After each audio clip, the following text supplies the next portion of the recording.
तो देखते हैं किस तरह की शुरुआत होती हुई दिख रही है भारतीय बाजारों की। 14 पॉइंट नीचे निफ्टी दिख रहा है, 122 पॉइंट नीचे बैंक निफ्टी दिख रहा है, सेंसेक्स 25 पॉइंट ऊपर दिख रहा है। पहली टिक आ चुकी है, 20 पॉइंट का नुकसान निफ्टी पर, 100 पॉइंट नीचे खुलता हुआ बैंक निफ्टी और 70 पॉइंट नीचे खुलता हुआ सेंसेक्स हल्की कमजोरी के साथ भारतीय बाजारों ने की है शुरुआत। 1/4% का नुकसान अब निफ्टी पर, 45 अंकों का नुकसान। बैंक निफ्टी ज्यादा तेजी से ½ % लुढ़कता हुआ 250 अंक नीचे 49,600 पर आता हुआ दिख रहा है। 78,000 पर है सेंसेक्स, 135 अंकों का नुकसान। तो निफ्टी और सेंसेक्स थोड़े हल्के कमजोर हैं, 40 अंक नीचे निफ्टी है, 150 अंक नीचे सेंसेक्स है, लेकिन बैंक निफ्टी दबाव बनाता हुआ 135 अंक अब नीचे नजर आएगा। बैंक निफ्टी में उतार चढ़ाव काफी दिख रहा है। एक वक्त बैंक निफ्टी काफी कमजोर 49,500 का भी लेवल दिखाया है, अब 49,650 है, पता नहीं 150 पॉइंट ऊपर नीचे तो ऐसे हो रहा है कि पूछिए मत। निफ्टी में लो 23,607 का आप देखेंगे कब हुआ मुझे भी नहीं पता, लेकिन अब 23,640 के आसपास है। तो वॉलेटिलिटी पहले मिनट में काफी नजर आ रही है जो आप उम्मीद करके चलते। तो अब फाइनली थोड़ा सेटल होने की कोशिश करें। 50 पॉइंट नीचे निफ्टी, 250 पॉइंट नीचे बैंक निफ्टी और 200 पॉइंट नीचे सेंसेक्स होता हुआ दिख रहा है। तो अब पहले मिनट में थोड़े बाजार सेटल होते हुए दिख रहे हैं। ये है आपके लिए पूरा का पूरा एक्शन। आइए, क्या है कमजोर क्या है मजबूत। एसबीआई 2% के नुकसान के साथ है टॉप लूजर। अच्छा, एसबीआई और एचडीएफसी बैंक ये दोनों मिलकर बैंक निफ्टी को घटा रहे हैं। कल भी यही थे टॉप लूजर, आज भी यही है। 1% का नुकसान एचडीएफसी बैंक में, 2% का नुकसान एसबीआई में। जब से कमजोर अनुमान आए हैं जीडीपी के इस वित्त वर्ष के, तब से दोनों ही बैंक घटते ही जा रहे हैं। टॉप लूजर निफ्टी पर आज दोनों ही है। इसके ठीक पीछे अदानी पोर्ट 1% नीचे, ओएनजीसी में 1% का नुकसान, कोल इंडिया भी 1% नीचे और अब आईसीआईसीआई बैंक जुड़ता हुआ दिख रहा है ½ % से ज्यादा कमजोर होकर। तो बैंक्स में कमजोरी है और कुछ सरकारी कंपनियों में कमजोरी दिख रही है, जिसमें ओएनजीसी, कोल इंडिया जैसे शेयर आप रख सकते हैं। मजबूत क्या है, बजाज ऑटो 2.5% ऊपर है। आज हम कह रहे थे कि ये अच्छा मजबूत दौड़ सकता है, तेज दौड़ लगा सकता है।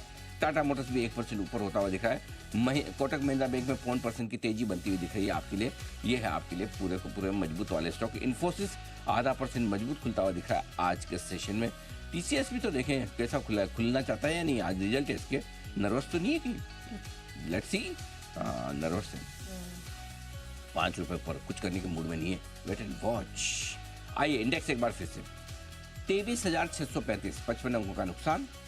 49,560, 270 अंकों का नुकसान है। भगवान, सेंसेक्स 200 पॉइंट नीचे आपको नजर आएगा।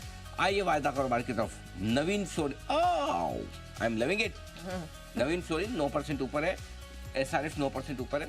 अमेरिका से कुछ अच्छी खबरें हैं इनके लिए, केमिकल सेक्टर के लिए। वहाँ पर किसी तरह की कुछ कैपेसिटीज कम हुई है, जो इनके प्रोडक्ट हैं रेफ्रिजरेटेड गैसेस वगैरह के, उसका फायदा है। एग्जैक्ट डिटेल्स हमारी टीम निकालने की। ओह माय गॉड, 10% के ऊपर सर्किट लग गया, कमाल, गजब। एटलीस्ट हमें इस बात की खुशी कि हमने आज बिना किसी खबर के भी हमने इस स्टॉक को पकड़ा है और चुना है। तो 10% ऊपर हमारा stock of the day Naveen fluorine, 10% का ऊपरी सर्किट। एसआरएफ 10% का ऊपरी सर्किट। जाइडस लाइफ 3.5% की मजबूती के साथ 3.5% ही मजबूत। मनापुरम आपको दिखेगा यहाँ पर अच्छी तेजी बनती दिख रही है, लेकिन याद रहे मनापुरम वायदा कारोबार के बैन में। आईजीएल ये अच्छा उछाल दिखा रहा है, 3% की तेजी है। दीपक नाइट्राइट 3% मजबूत है। आरती इंडस्ट्रीज में तेजी आपको 2% की दिखेगी। बजाज ऑटो 2% ऊपर है। अतुल लिमिटेड में 2% की तेजी। टाटा केमिकल आज का स्टार सेक्टर एक ही है, वो है केमिकल सेक्टर। हमारे सारे एक्सपर्ट से अनुरोध है केमिकल सेक्टर के चार्ट्स खंगालना शुरू करें। एक्शन वहीं पर बनता हुआ दिख रहा है, बढ़ता हुआ दिख रहा है, वहां पर फोकस करें, ज़्यादा बढ़िया होता दिख रहा है। ये आपके लिए रेफ्रिजरेटेड गैसेस की प्राइसेस में बहुत तेज़ी से बढ़त आती दिख रही है पूरी दुनिया में। ये है इसके लिए आता दिख रहा है, क्योंकि अमेरिका में जो मैं कह रहा था कि अमेरिका से कहीं न कहीं ऐसे संकेत आ रहे हैं, वहाँ से कुछ गैसेस के दाम बढ़ने के संकेत आते दिख रहे हैं और इसी की वजह से बढ़ता हुआ दिखा है। ये खबर मैं आपको थोड़ी देर में बताता हूँ, पहले एक बार प्राइस सेक्शन बता देता हूँ। इसके अलावा कमज़ोर शेयर पे आ जाइए, और कमज़ोर शेयरों में अगर आप देखेंगे तो ऑयल इंडिया 3.5% नीचे है। ओबेर ऑयल रियल्टी में 1.5% का नुकसान है। कल्याण ज्वेलर्स आज फिर से 1.5% नीचे है। ये कुछ एक स्टॉक्स है, नैल्को वगैरह कमजोर खुलते हुए दिख रहे हैं आज के सेशन में। इंडेक्स एक बार बता दूं आपको, 23,620 के आसपास 60 अंकों का नुकसान है। 200 अंक नीचे बैंक निफ्टी। वायदा कारोबार के स्टॉक्स पर आप देख ही चुके हैं, एक्शन भरपूर बनता हुआ दिख रहा है। 10% की तेजी नवीन और एसआरएफ में बनती दिख रही है। मिड कैप इंडेक्स और स्मॉल कैप इंडेक्स एकदम फ्लैट है, हल्के हरे निशान में आपको नजर आएंगे। नेहा जी बताइए कहाँ है आपकी नजर। सर रिलीफ आज थोड़ा ये देख के हो रहा है कि कल की भारी भरकम पिटाई के बाद मिड और स्मॉल कैप इंडेक्स में थोड़ी सी हरियाली, थोड़ी सी सही लेकिन लौट रही है। बोरसिल रिन्यूएबल्स 5% ऊपर है। जाइडस लाइफ यहाँ पर नोमुरा के जो प्राइस अपग्रेड्स आए हैं उसका फायदा 4% ऊपर इस समय स्टॉक है। अनराटी वेल 13 जनवरी को बोनस शेयर जारी करने पर कई मीटिंग है, 3.5% ऊपर ये भी है। फीनिक्स मिल्स 3% की स्ट्रेंथ यहाँ से आती हुई। शक्ति पंप्स आज एक बार फिर से उछलता हुआ 3% मजबूत खुला है। केमिकल स्पेस पे रखिएगा नजर, पीसीबीएल, पारादीप फॉस्फेट्स, ये दोनों ही स्टॉक मजबूती लेकर खुले हैं। Ujjivan, small finance, Piramal pharma, Trident रखिएगा रेडार पर, आधे से 1% ऊपर ये भी खुल रहे हैं। इनके साथ साथ ही हरे निशान में खुलते हुए lemon tree, Inox green, SJVN, Amphibeam ये भी नजर आ रहे हैं। गिरने वाले स्टॉक्स पर भी नजर डाल लेते हैं। स्पंदना स्फूर्ति 5.5% की कमजोरी दिख रही है। ट्रांसफार्मर्स एंड रेक्टिफायर्स, कल यहाँ पर खबर थी स्टॉक चढ़ता दिखा था लेकिन आज गिरावट है, 5% की कमजोरी। क्रेडिट एक्सिस ग्रामीण कल का धमाकेदार परफॉर्मर, आज थोड़ा सुस्ताने के मोड में, 3.5% की कमजोरी। ऑयल इंडिया, तेजस नेटवर्क्स 2.5 से 3.5% नीचे। पीजे इलेक्ट्रोप्लास, अशोका बिल्डकॉन, एप्पल फाइनेंस में भी हम देख रहे हैं 2% के आसपास की कमजोरी लेकर खुल रहे हैं। एमएमटीसी, जोमैटो इसमें कमजोरी है 1 से 1.5% की। ITI, PTC India, PB Fintech, RITES, Fusion Micro Finance ये कुछ एक नाम है जो 1% से नीचे की कमजोरी लेकर खुल रहे हैं। अभी भी गिरने वालों की संख्या है लेकिन अनुपात इतना नहीं है, गिरावट है 1% से नीचे ही यहाँ पर खुलते हुए दिखाई दे रहे हैं। तो कह सकते हैं कि थोड़ा कोशिश कर रहा है, मशक्कत दिखा रहा है मिड और स्मॉल कैप स्पेस, लेकिन अब देखना होगा कि दिन के दौरान क्या यहाँ खरीदारी लौटती है और अगर आती है तो किन स्पेस में और कहां पर। तो अभी हम कह सकते हैं कि इस स्पेस को वॉच करना रहेगा सर, थोड़ा 50-50 का मामला बनता दिख रहा है। परफेक्ट। तो आइए ये पूरा का पूरा एक्शन, और इसमें एक्शन में मैं आगे बढ़ूँ उससे पहले जल्दी से बता दूं खबर जो आई है। रेफ्रिजरेंट गैसेस की प्राइसेस दुनिया भर में बढ़ने की तैयारी में।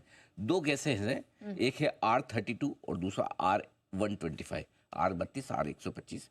अमेरिका के लीडिंग डिस्ट्रीब्यूटर जो है उसने प्राइसेस तेजी से बढ़ने की संभावना बढ़ाई है, और एसआरएफ और नवीन दोनों के लिए बड़े फायदे की बात है, क्योंकि उन दोनों के पास, इन दोनों के, एसआरएफ तो अपनी कैपेसिटी 29,000 से 30,000 टन बढ़ा रहा है R32 की, वहीं नवीन 4,500 टन की उनकी कैपेसिटी है और 4,500 टन और बढ़ाने की कोशिश में, यानी 7,000 टन की हो जाएगी उनकी R125 की।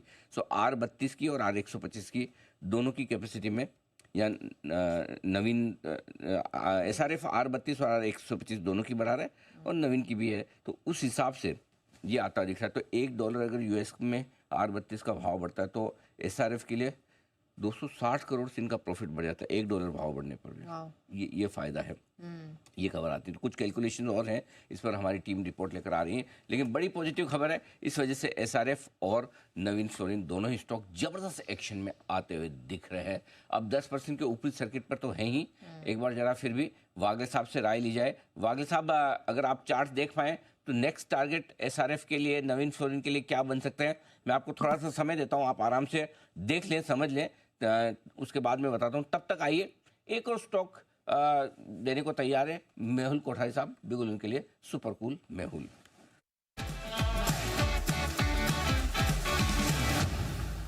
मेहुल जी बताएं सर। सर जी, खरीदारी करनी है पीआई इंडस्ट्रीज में। 3690 के आसपास का भाव है, 3580 का हमें लगाना है स्टॉप लॉस, और अपसाइड टारगेट जो है वो तकरीबन 3900 का आएगा। 3900 का टारगेट से खरीदारी कीजिए। काफी ज्यादा ओवरसोल्ड है, तकरीबन 4700 से वन साइड ये काउंटर गिरा है और हाईली ओवरसोल्ड है। आरएसआई अगर देखें तो 20 के लेवल से यहाँ से घूमकर पॉजिटिव क्रॉसओवर दे रहा है, साथ ही साथ एक रिवर्स पैटर्न देखने को मिली है, तो एक स्ट्रॉन्ग बाउंस का संकेत दे रहा है ये काउंटर, और रिस्क रिवॉर्ड काफी अच्छा है। तो यहाँ पर 3900 के टारगेट के लिए खरीदारी की सलाह। चलिए, तो पीआई इंडस्ट्रीज पे रखिएगा नजर, 3900 तक का टारगेट बनता दिख रहा है। केमिकल स्पेस पे हमारी नजर बनी रही।